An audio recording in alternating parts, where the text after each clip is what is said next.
কালীগঞ্জের নির্বাচন দেখেছেন, 100% বুথে কেন্দ্রীয় বাহিনী দিয়ে নির্বাচন হয়েছে।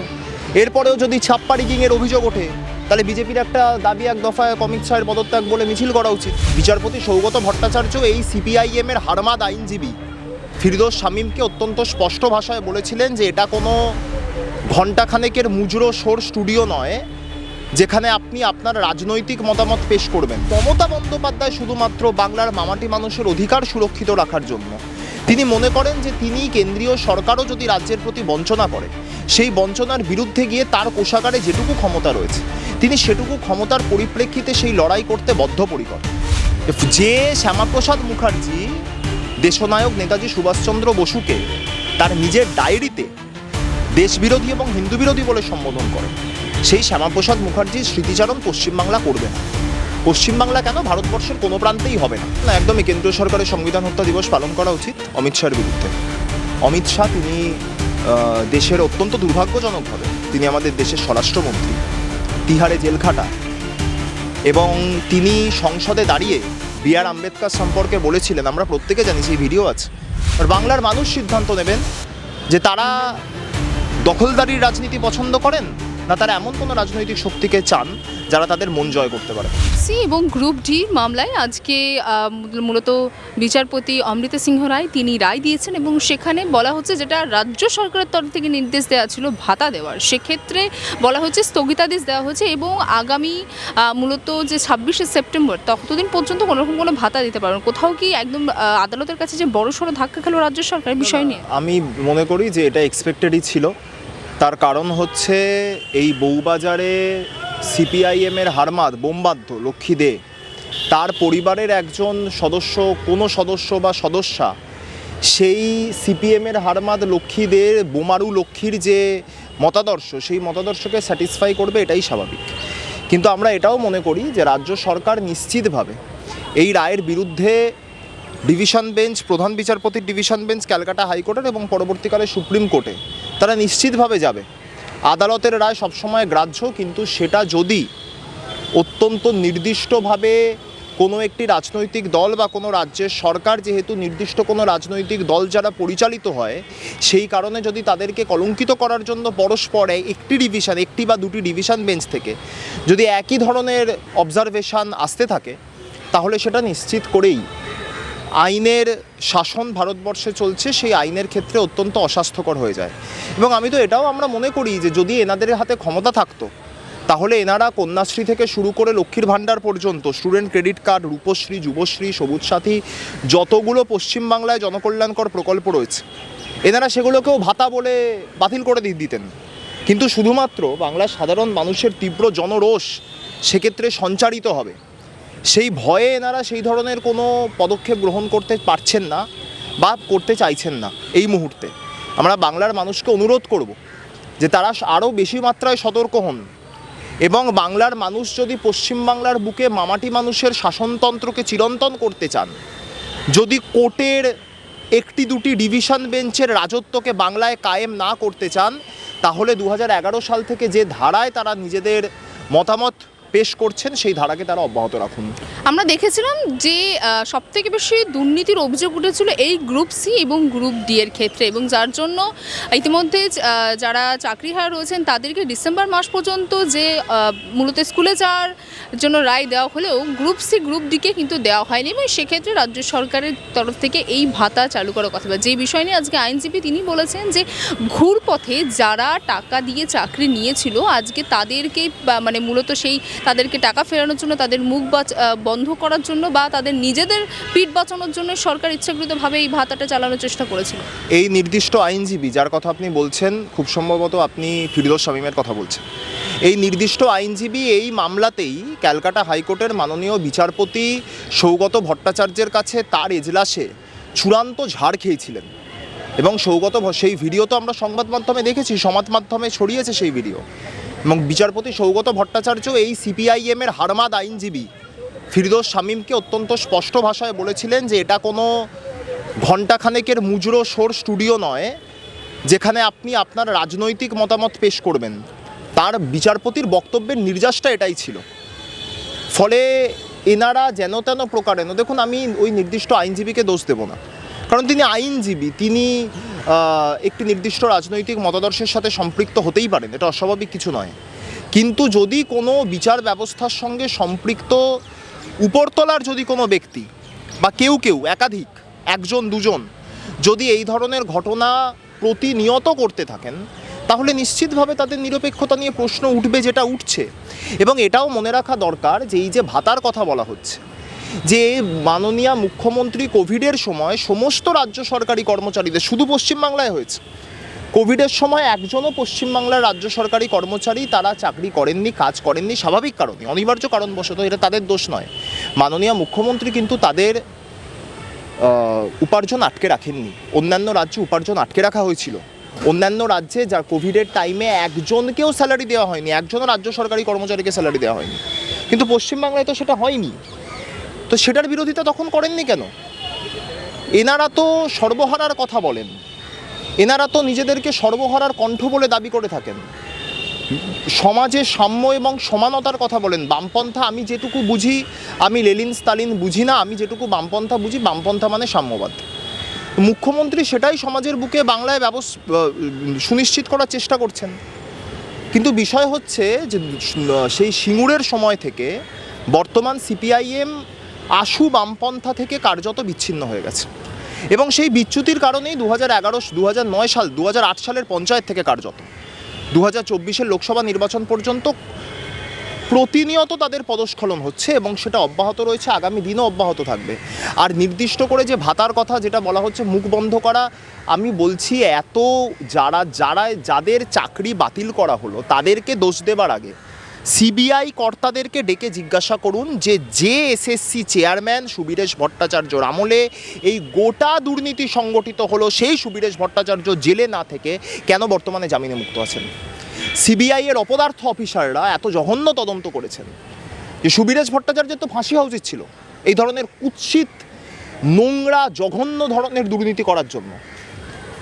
তাকে ফাঁসি তো দূরের কথা, যাবজ্জীবন পর্যন্ত দেয়া তো দূরের কথা, তাকে এখনো পর্যন্ত জেলে অবধি রাখতে পারলো না। তিনি স্বাভাবিক কারণেই, আইনে প্রভিশন আছে, তিনি জামিনে মুক্ত হয়ে গেছেন। তো কেন? যারা তদন্তকারী অফিসার সিবিআইডি, তাদেরকে ডেকে জিজ্ঞাসাবাদ করুন, তাদের মাইনে বন্ধ করে দিন যদি ক্ষমতা থাকে। সাধারণ মানুষের ভাতা বন্ধ করছেন। মানে সাধারণ মানুষের ওপরে যারা চাকরিহারা, তাদেরকে আক্রমণ করা খুব সহজ। যারা চাকরিহারা অর্থাৎ গ্রুপ সি গ্রুপ ডি, তাদের যে বক্তব্য যে এরকম তো হওয়াই ছিল, আদালত এরকমই, সেভাবে আমাদের আশা ছিল না যে কোনো আদালতের তরফ থেকে ভালো। হ্যাঁ, একদমই। তো আমিও তো প্রথমেই বললাম যে আমরাও তো এটা এক্সপেক্ট করেছিলাম, এবং এগুলো তো সঠিক জায়গায় নথিবদ্ধ হচ্ছে, এবং সেই সঠিক জায়গাটা হচ্ছে মানুষের মস্তিষ্ক। 2026 সালে বাংলার মানুষ যখন নির্বাচনী প্রক্রিয়ায় অংশগ্রহণ করবেন, তারা এই সমস্ত কিছুকে মান্যতা দিয়েই তবে নির্বাচনী প্রক্রিয়ায় যাবেন। গ্রুপ ডিতে বড়সড় ধাক্কা খেলো রাজ্য সরকার। অন্যদিকে রাজ্য সরকার অনেকটা স্বস্তি পেয়েছে 100 দিনের কাজের ক্ষেত্রে। ইতিমধ্যে যেটা আদালতের রায় দিয়েছে যে 1 আগস্টের তরফ থেকে কিন্তু 100 দিনের কাজ শুরু করতে হবে। কি বলবেন?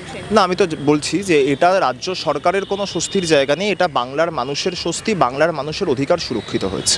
এবং আমি যেমনটা আপনাকে বললাম, গ্রুপ সি গ্রুপ ডির ক্ষেত্রেও যাদেরকে এই ভাতার ব্যবস্থা করে দেওয়া হয়েছিল তাদের অধিকার সুরক্ষিত করার জন্য, তাদেরও আশাহত হবার কোনো জায়গা নেই। কারণ একটা সিঙ্গেল বেঞ্চে রায় এসছে, পরবর্তীকালে ডিভিশন বেঞ্চ এবং সুপ্রিম কোর্টের প্রধান বিচারপতির ডিভিশন বেঞ্চ, এগুলো এখনও রয়েছে, এবং রাজ্য সরকার নিশ্চিতভাবে এগুলোকে এক্সপ্লোর করবে।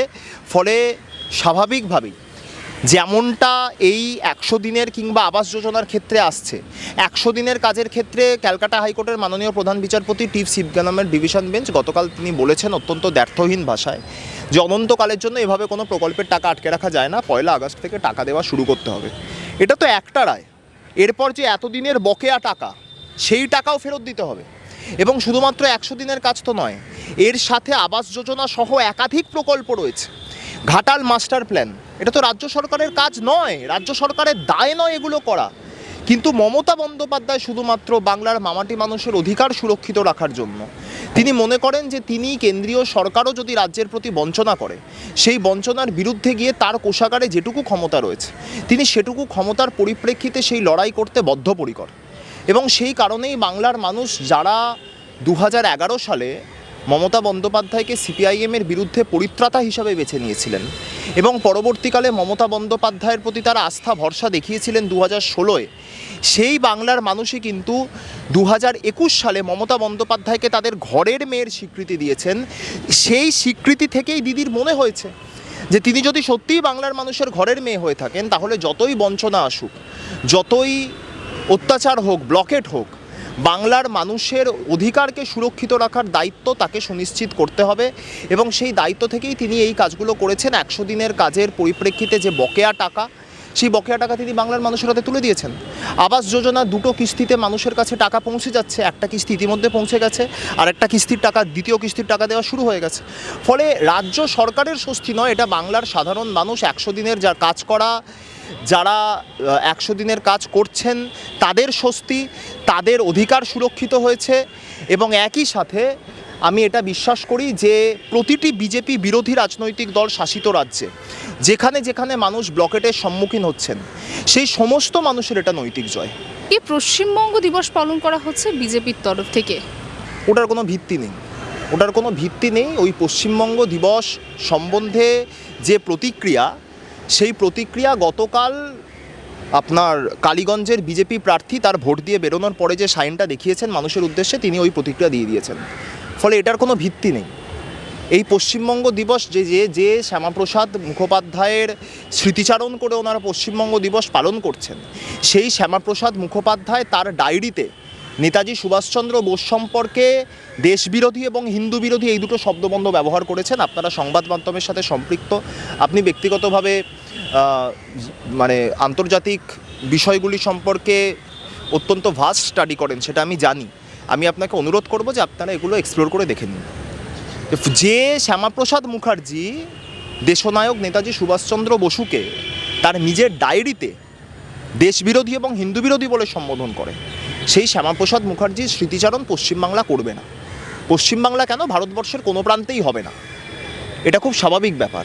1 বৈশাখ বাংলার সমস্ত বুদ্ধিজীবীরা, বাংলার সকল স্তরের মানুষ, শিক্ষক, চিকিৎসক, সাংবাদিক থেকে শুরু করে, তারা প্রত্যেক সমাজের প্রতিটি স্তরের প্রতিনিধিদের সম্মতিতে নবান্ন থেকে মাননীয় মুখ্যমন্ত্রী ঘোষণা করেছিলেন 1 বৈশাখ বাংলা দিবস বা পশ্চিমবাংলার প্রতিষ্ঠা দিবস হিসাবে পালিত হবে।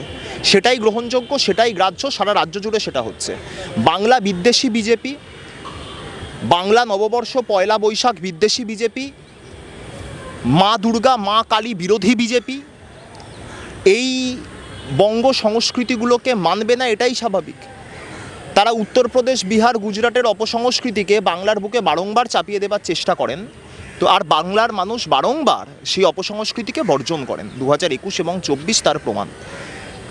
এই পশ্চিমবাংলা দিবসের নামে উত্তর ভারতীয় অপসংস্কৃতি যতবার বাংলার বুকে চাপিয়ে দেবার চেষ্টা হবে, ততবার 2021 এবং 24-এর পুনরাবৃত্তি হবে।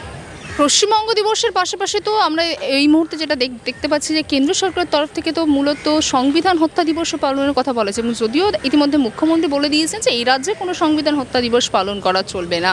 না, একদমই কেন্দ্রীয় সরকারের সংবিধান হত্যা দিবস পালন করা উচিত অমিত শাহের বিরুদ্ধে। অমিত শাহ তিনি দেশের অত্যন্ত দুর্ভাগ্যজনকভাবে তিনি আমাদের দেশের স্বরাষ্ট্রমন্ত্রী, তিহারে জেলখাটা, এবং তিনি সংসদে দাঁড়িয়ে B.R. আম্বেদকর সম্পর্কে বলেছিলেন, আমরা প্রত্যেকে জানি, সেই ভিডিও আছে, আপনি চাইলে আমি পাঠিয়ে দেবো, যখন আপনি এই ভিডিও টেলিকাস্ট করবেন সেই ভিডিও সাথে রাখুন।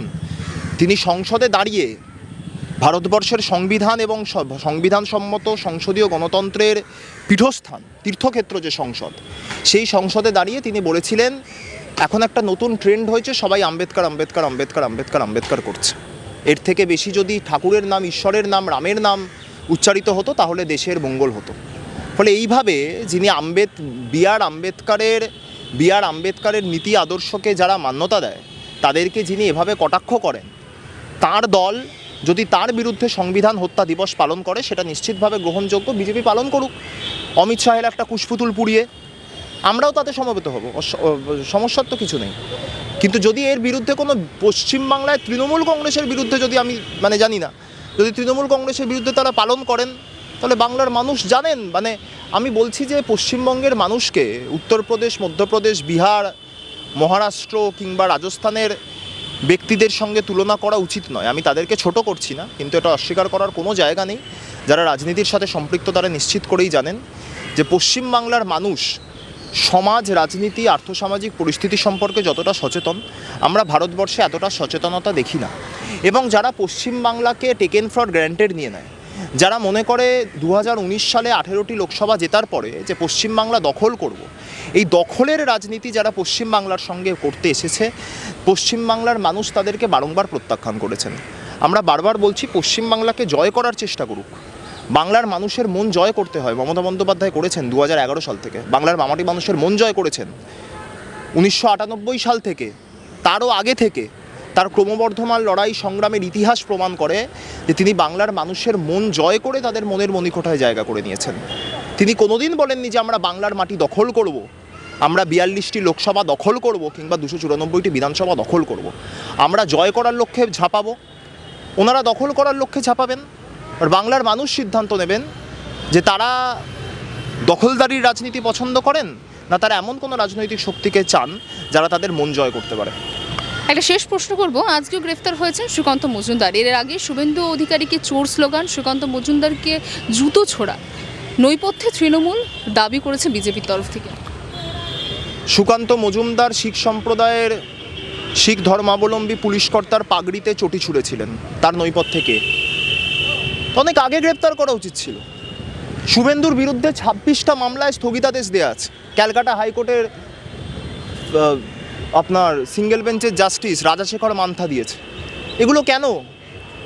যে অপরাধ হয়তো শুভেন্দু তখন অবধি করেনি, সেটাকে অ্যাজিউম করে নিয়ে তাতেও স্থগিতাদেশ দেওয়া হয়েছে। তো বারবার এটাই বলার চেষ্টা করছি যে এই পক্ষপাত দুষ্ট বিচার ব্যবস্থার একাংশ, যারা এই পক্ষপাত দুষ্ট হয়ে যাচ্ছেন এবং ভারতবর্ষের বিচার ব্যবস্থা তথা ভারতবর্ষের সংসদীয় গণতন্ত্রকে কালিমালিপ্ত করছেন, এদের দায় বিজেপিকে ভোগ করতে হবে। আজকে সুকান্ত মজুমদার বলেছেন যে বিশ্বের কোথাও এমন হয় না। হ্যাঁ, একদম, বিশ্বের কোথাও এমন হয় না। বিশ্বের কোথাও কোনো দেশের কেন্দ্রীয় মন্ত্রী তিনি সেই দেশের কোনো একটি প্রদেশের কোনো একজন নির্দিষ্ট ধর্মাবলম্বী পুলিশকর্তার পাগড়িতে চটি ছোড়েন না। হয় না তো? ঠিক বলেছে। ওনাকে চোর চোর স্লোগান দেওয়া হয়েছে, সাধারণ মানুষ দিয়েছেন বজবজে। হাওড়া, কলকাতা, দক্ষিণ 24 পরগনা, পূর্ব বর্ধমান, এইসব জায়গায় গিয়ে যদি বিজেপি নিজেদের সাম্প্রদায়িক মেরুকরণের রাজনীতিকে চরিতার্থ করতে চায়, তাহলে এগুলো আরও বেশি মাত্রায় হবে। কারণ এই প্রত্যেকটি এলাকা যেগুলো আগে সিপিআইএমের বদ্ধভূমি ছিল কার্যত, সেই এলাকার মানুষ আজকে মমতা বন্দ্যোপাধ্যায়কে তাদের মসিহা, তাদের পরিত্রাতা, তাদের মুক্তি সূর্য বলে মনে করেন। তৃণমূল কংগ্রেস যখন 294টি বিধানসভা কেন্দ্রে লড়াই করতে নামবে 2026-এ, তারা হাওড়ার 16, পূর্ব বর্ধমানের 16, দক্ষিণ 24 পরগনার 31 আর কলকাতার 11, এই 75টি আসন সিকিওর রেখে বাকি আসনগুলো জিততে নামবে। এটা বিজেপিকে মাথায় রাখতে হবে।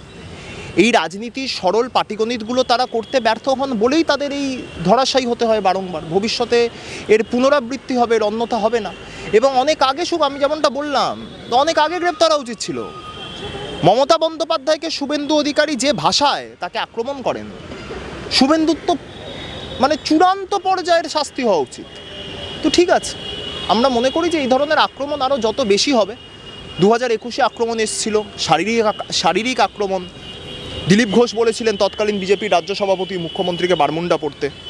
বাংলার মা বোনেরা তার উত্তর দিয়েছেন। এবারেও সেটাই হবে। বাংলার মা বোনেরা, বাংলার সকল সুধী সজ্জন মণ্ডলী একত্রিতভাবে, সমাজের সকল স্তরের মানুষ, তারা তাদের সুচিন্তিত মতামত পেশ করবেন। কালীগঞ্জের রেজাল্ট বেরোবে। কালীগঞ্জের নির্বাচন দেখেছেন, 100% বুথে কেন্দ্রীয় বাহিনী দিয়ে নির্বাচন হয়েছে। এরপরেও যদি ছাপ্পা রিগিংয়ের অভিযোগ ওঠে, তাহলে বিজেপির একটা দাবি, এক দফায় অমিত শাহের পদত্যাগ বলে মিছিল করা উচিত। কালীগঞ্জের নির্বাচনের ফল দেখবেন, সেটা টিজার। তারপরে বাংলার নির্বাচন বাকিটা বুঝিয়ে দেবে, সেটা ট্রেলার হবে। এবং তারপর 2029-এর লোকসভা নির্বাচনে মূল মুভিটা আপনারা দেখতে পাবেন। বাংলা হান্টের আরও খবর দেখতে নজর রাখুন। বাংলা খবর মানেই বাংলা হান্ট।